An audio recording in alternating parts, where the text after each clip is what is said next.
Hello, it's Tom Donald from the London Contemporary School of Piano, and today I'm really looking forward to giving you a walk through Herbie Hancock's Maiden Voyage. We're going to run through the chords of the piece, and then we're going to look at ways of improvising on these wonderful chords. And even if you're a relative beginner to piano, this piece is quite accessible to play and learn. You just have to look at a few steps, learn some theory, and go over a few basic procedures, and then you'll be ready to start jamming on this amazing, iconic music. And I'm really excited to show you and teach you this piece. It's a wonderful taster into the world of jazz piano, and it's also just a wonderful piece of music to explore and to play. So let's go over some vital parts of theory first before we start playing the piece. And if you like the work that we do at the London Contemporary School of Piano, it's always worth subscribing to our YouTube channel. You can just click the bell. So let's firstly talk about jazz harmony. Now this is really important because in jazz harmony, there are really three types of chords which dominate the harmony. You could call it an ecosystem. So jazz is associated with all sorts of complex chords. But really, if you break it down, there are three types of chords in jazz piano that you need to know. I call it the holy trinity of chords, and it's three types of chords. It's major 7, it's dominant 7, and minor 7. And they make three very distinctive sounds. And it's really important to know that before you attempt any jazz harmony, because these three categories of chords are building blocks of all of the other chords in jazz, be it ninths, 11s, and all of the other fancy chords that you come across in jazz. It's like an ecosystem, and it's a really beautiful ecosystem. Let's go over that again. You notice how the C major 7 that I'm playing there, that seventh is a semitone below the octave. And it has a really specific sound to it. And then we have a dominant 7, and the dominant 7, it's otherwise just known as, in this case, C7, and it's a tone below the octave. And then the minor 7 is also a tone below the octave, but it's built on a minor chord. And if you would like to get a crib sheet with a more detailed explanation and exercises of the Holy Trinity of jazz chords, visit our website, contemporaryschoolofpiano.com. So visit our website, contemporaryschoolofpiano.com. Send us an email and let us know that you've seen this video, and we'll send you a complimentary version of our document, The Holy Trinity of Jazz Chords. And it's just a nice little cheat sheet that you can go over, and it will help you practice.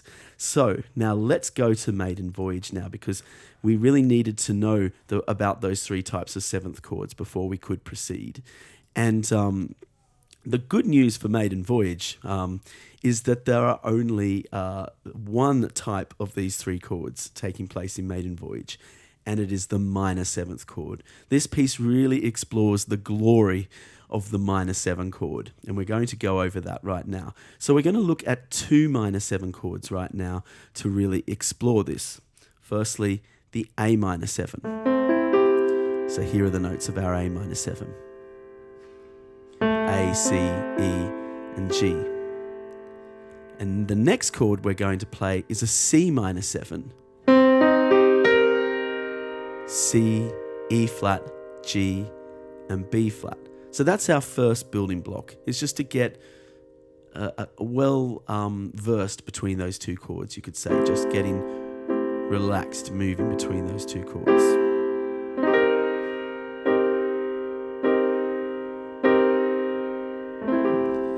But that's not where the magic of this piece even begins.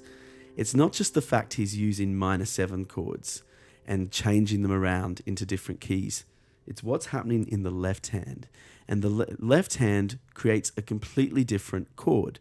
So if I play an A minor 7 here in the right hand, and I put a D in the left hand, I get this 11th effect. You could call it a D11 actually.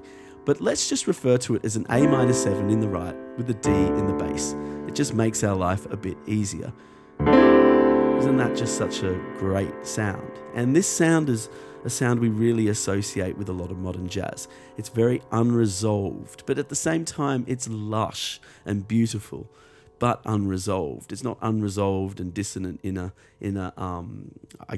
tense way, but unresolved and lush in a really beautiful way.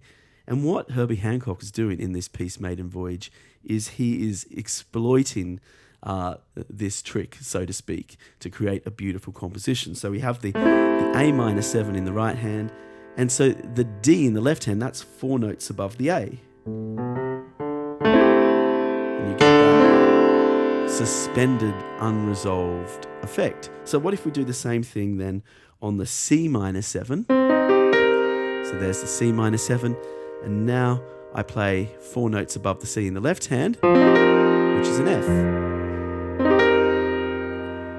So now let's play the iconic Maiden Voyage rhythm with these chords, and we get this.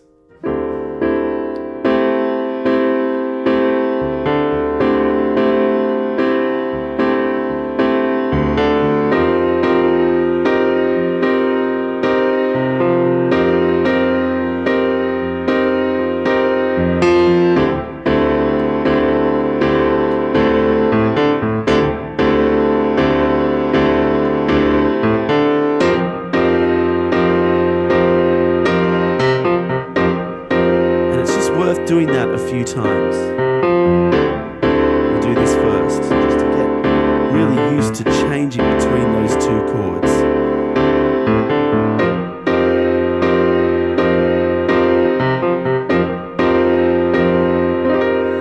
So that makes a really good starting point.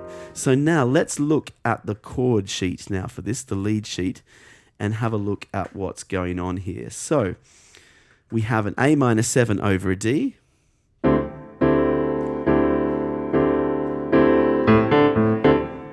Run that for 4 bars. Then we have the C minor 7 over the F. We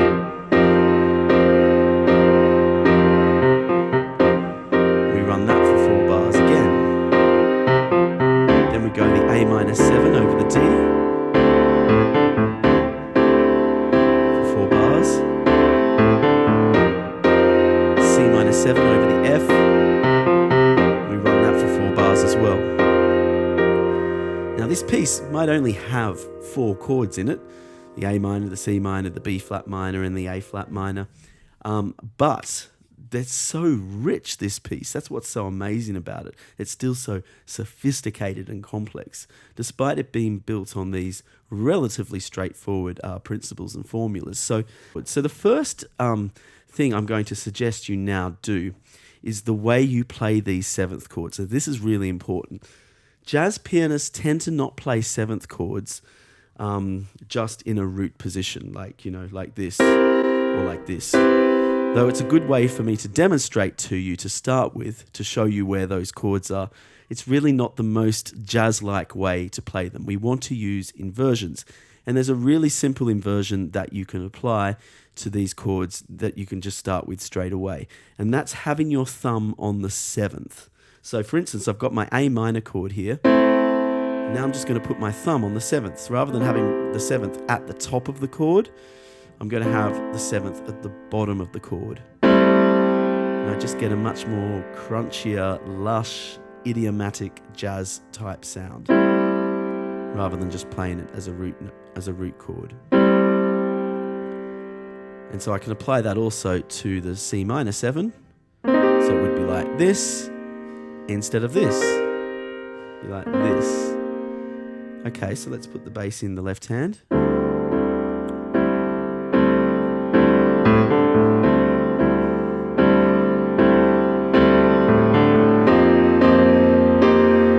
notice the sound is already richer, it's improved.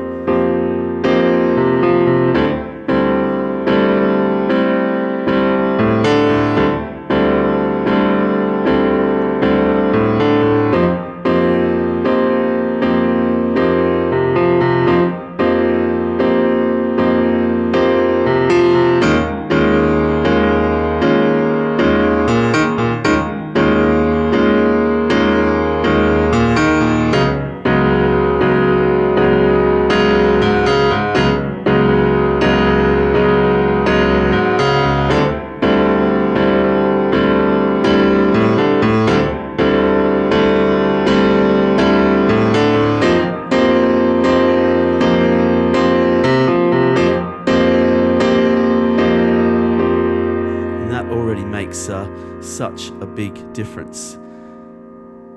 So if you want to have a copy of our crib sheet, the Holy Trinity of Jazz Chords, and that will really help you differentiate the differences between these chords. Again, just visit our website, contemporaryschoolofpiano.com, and drop us an email and just ask for the Holy Trinity of Jazz Chords, and we'll send that over to you. So now let's do one more step on the piece now, improvising on Maiden Voyage. Now this is a big step forward, and how do we improvise on this music? Well, there's good news about these chords because they do have associations with particular scales.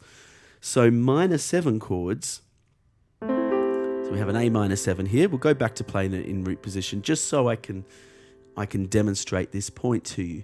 So we have an A minor 7 with a D in the bass.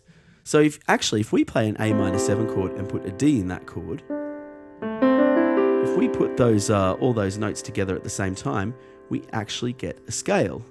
We get the minor pentatonic scale. Let me show you.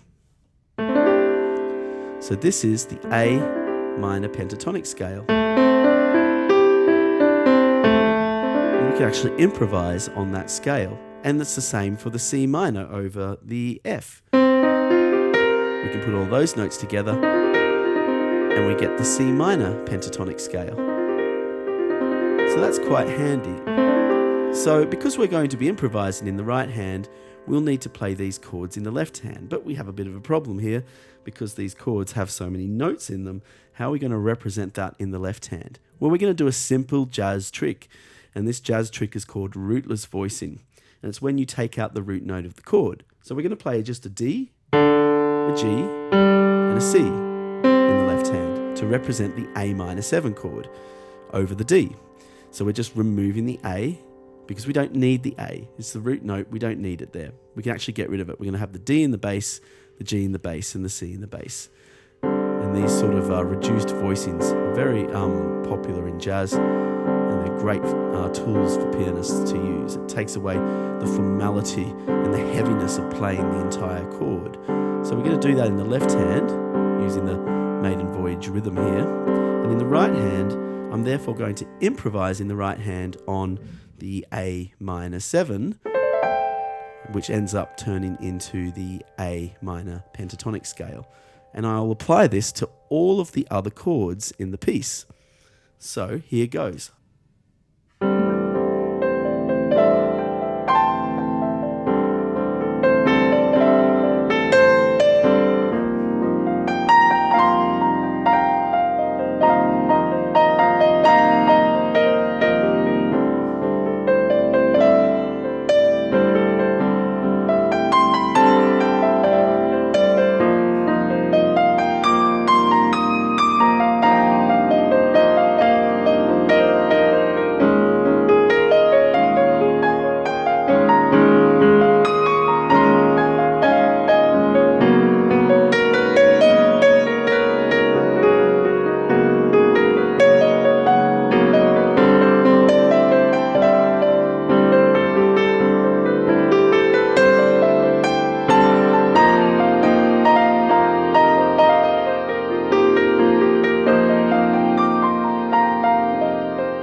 So I've managed to really break and expand that out just from those simple minor 7 chords, just by moving those notes over to the left hand. Now that's a bit of a more of an advanced method, but that's the way you would slowly develop a great piece like this. However, I'll be honest with you, you can only get so far with your jazz piano playing on YouTube. Despite the fact there are so many wonderful resources out there, there's just so many rabbit holes. And I think one of the biggest problems today in a lot of jazz music education is it's become over theoretical. It's become over theorized and over mathematical. There's too much sort of spreadsheet stuff, so to speak. And jazz was never intended or created with that spirit. It's just a form of music that has evolved in so many different directions, a melting pot of so many great musical ideas and cultures around the world. And the way it's been analyzed has sort of lost spirit with the original format of the music. And this is what inspired me and really drove me to create the 30-day jazz musician course at the London Contemporary School of Piano. And this course has had such a massive impact on so many people and the way they approach jazz piano. And it's a wonderful 30-day experience where we cover so many aspects of jazz piano, from blues, understanding the chord system, but in a way which is not too theoretical, a way instead that is more hands-on.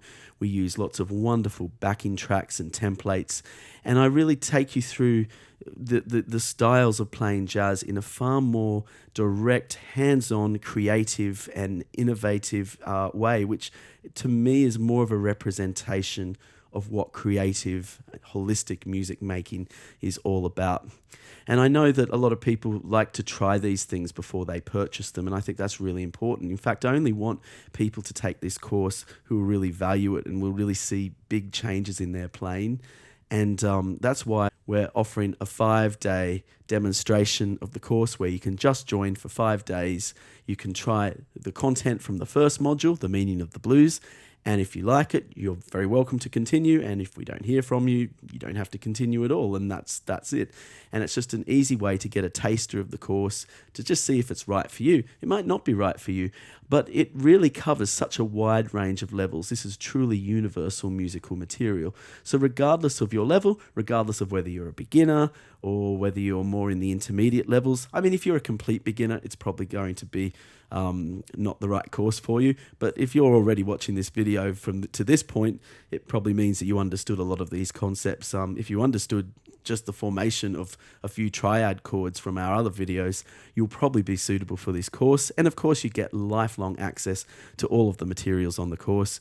And if you're really serious about your piano journey, you can take some of the small exercises in the course and send them to us, and we can grant you an LCSP certification, just to let you know, give you feedback of where you're up to with your piano playing. So if that's something you'd like to explore, if you'd like to unlock the 5-day crash drive of the course, see if it's the right thing for you, just a demonstration with no obligation to continue or to carry on with it, you can email us at our website, contemporaryschoolofpiano.com.